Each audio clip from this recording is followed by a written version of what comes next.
Welcome back to IGN Live at Gamescom, brought to you by Homefront The Revolution. I'm Damon Hadfield. I'm here with Filippo from Nintendo Europe. He's going to give us a new look at Star Fox Zero. Welcome back to the show. Thank you very much. Hello, Damon. Hello. And what we want to show here is a part of Star Fox Zero that we have not shown before. And world exclusive. Yeah. And we will see a part of Sector 3, which takes place in space at the beginning, and then goes into a space station. Here we see when Pigma's ship is destroyed. That this is how the E3 demo ended. Right. And now we're getting into the new part. So we have, of course, Fox, Falco, Sleepy, and Peppy, that are the usual Star Fox team that come back in Star Fox Zero. And here we see the R-Wing and the 4 characters exchanging some dialogue before we enter into the space station in Sector 3.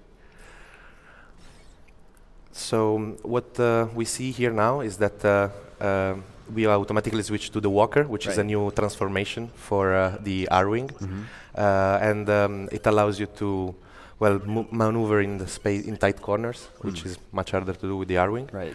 And here, we get into this big space station where, the enemies, the forces of Andros, are trying to recover the Gigarilla, which is this giant gorilla-looking weapon at the beginning. Oh, cool.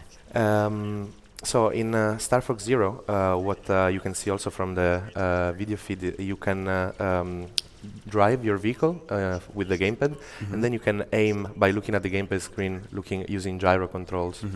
So you can effectively, as we see here, move, go in one direction, and shoot in a completely different direction. Right. So you need to switch. You need to change your point of view from the screen or the TV screen to the gamepad screen.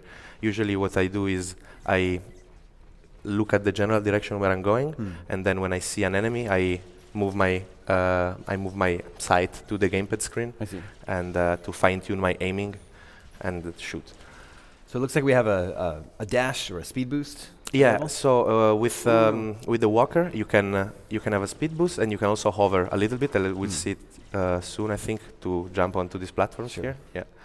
And basically, every single vehicle and every transformation of every vehicle has a few features. So here you can, and everybody can do a barrel roll, by the way. Yeah. And so here we are getting into the space station, trying to destroy all the enemies to get into the core. We'll see soon. And that's like a small gauntlet with rotating floor and enemies on the sides. So this is cool because you're able to add some light platforming. Yes, exactly. Star Fox.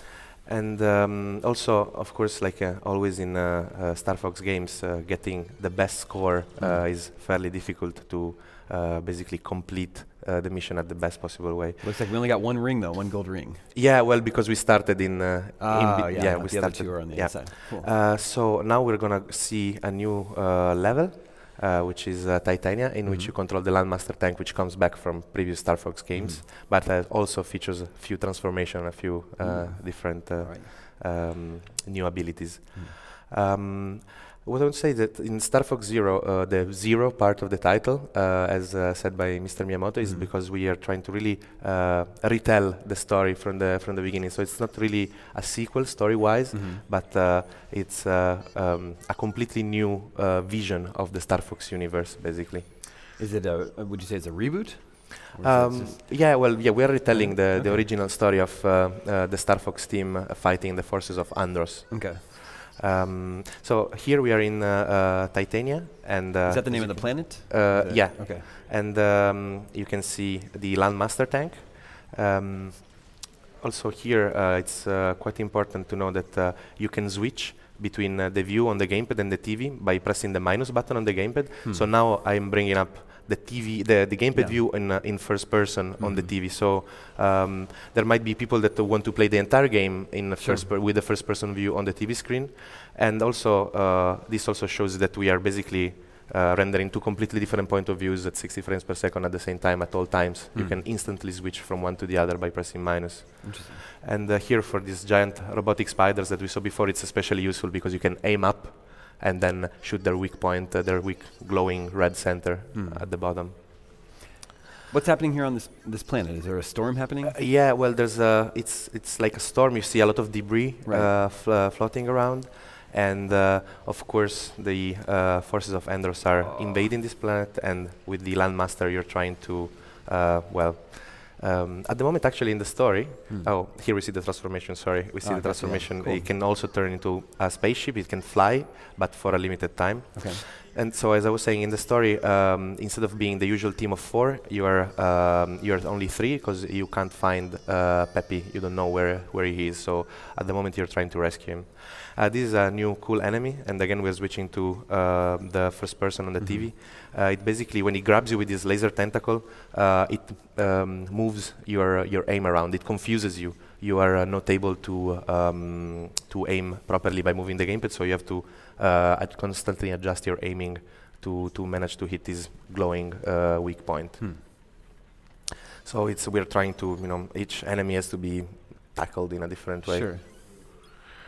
And I guess we're going again deeper into the planet, and what you can see here is that you can also destroy the environment. So after the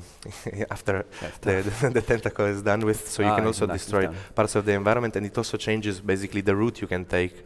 Like in many Star Fox games, there are, for example, here 2 routes. You can choose to go above or below the ground. You'll find a different set of enemies, and so different possibilities for points, and maybe different secrets, different collectibles. And also here you can destroy the platforms in these canyons to make the ground, get the ground at a lower level. And also, when you're playing normally, basically the sound of the games, the sound effects, the music will all be on the TV and on your loudspeakers, and the dialogue, the banter between the Star Fox team is delivered through the gamepad. Cool. Of course, now we're making everything come out of one source by plugging the headphone jack, so that if you're playing with headphones, you don't miss anything. Gotcha. So here we go back up to the ground, and the Landmaster can hover when it's in tank mode, but it can also fly up when it's in spaceship mode.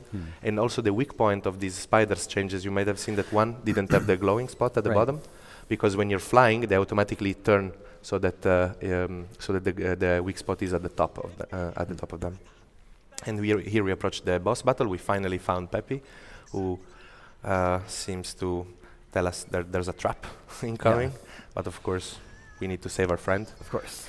And here we see this giant robotic sandworm popping out. Yes. And the whole ground here is like quicksand, so you're constantly dragged toward the center. You have to try to fly or move out with your boost. Now we see the giant sandworm coming out in this storm, in the sandstorm, the scrap worm, like how it's called. Yeah, you can see that it's actually formed by all the debris that were floating around, and it has an energy core in the middle. And so you can do this rotating attack, and you need to either hover or try to fly away when you transform the Landmaster tank. And it can also open its mouth to try to shoot at you. And it's also the mouth or the eye, anyway, the center, it's its weak point here. And it also sometimes pulls out, there's different phases. Sometimes it also pulls out some other tiny arachnid-like robots that attack you. And he also has this tentacle attack that it tries to drag you in and crush you with its maws, but it's also a moment in which you can shoot it. I see. Yeah, here we see the other guys. And again, here with something we just saw is that with the Landmaster tank, when you charge your attack, you can actually target 2 or more. You can target multiple enemies. And whereas in the R-Wing, when you charge your attack, you have like a much bigger laser blast. In the Landmaster tank, you actually shoot rockets. So as I was saying before, every vehicle has its own feature, and it controls it differently. Also, for example, the barrel roll on the Landmaster tank is much slower because you're much heavier and bigger. And here, again, we destroy the 3 weak points, and we get the scrap worm to open its mouth so that we can attack its core. A very good dodge there. And again, here you can fly around. You could drive around it, and as you're driving away from it, driving away from the quicksand, you could shoot in a completely different direction to still try to get the weak points. So for us, it's really important this feature where you can go in one direction and shoot in another, which we feel it's more realistic and also more engaging for the player. You really need to be always on your toes and always check out your surroundings. Yeah. We got him? Yeah, we got him. Yes, we got it. Nicely done. So yeah, now the scrap worm explodes, and we get mission accomplished. Nice. So there's also another vehicle in the game that's called the gyro wing, which is sort of like a hovering helicopter that behaves also a bit differently.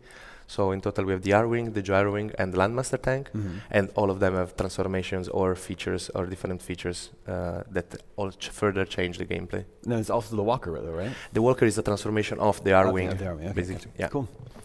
Cool. Filippo, thank you so much for bringing the game by. Star Fox Zero is out later this year?